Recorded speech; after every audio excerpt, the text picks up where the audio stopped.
नमस्कार, माझे नाव पूर्णिमा कुलिंद मस्के. मी इयत्ता 11वीची विद्यार्थिनी, दयानंद कला महाविद्यालय लातूर. सध्या लोप पावत चाललेल्या वाचन संस्कृतीला उजाळा देण्यासाठी महाराष्ट्र सरकारने महावाचन उत्सव 2024 सुरू केला आणि आमच्या महाविद्यालयाचे प्राचार्य माननीय श्री डॉक्टर शिवाजी गायकवाड सर आणि माननीय श्री उपप्राचार्य दिलीप नागरगोजे सर यांनी आम्हाला त्याबद्दल माहिती सांगितली आणि लहानपणापासूनच मला वाचनाची आवड असल्यामुळे मी यात सहभागी झाले आणि या उपक्रमांतर्गत मी 3 महिन्यात 150 पुस्तकं वाचले आणि आजही मी थांबलेली नाही.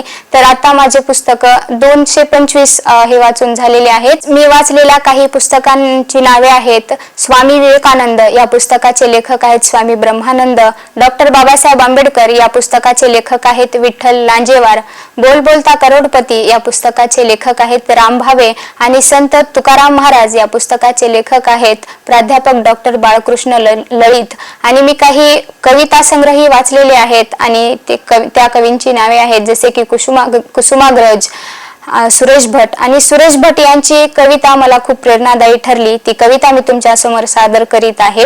विझलो आज जरी मी हा माझा अंत नाही, विझलो आज जरी मी हा माझा अंत नाही, पेटेन पुन्हा नव्याने हे सामर्थ्य नाशवंत नाही.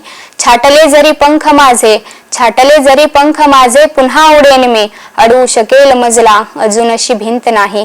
येतील वादळे खेटेल तुफान तरी वाट चालते मी, येतील वादळे खेटेल तुफान तरी वाट चालते मी, अडथळ्यांना भिवून अडखळणे हे पावलांना पसंत नाही.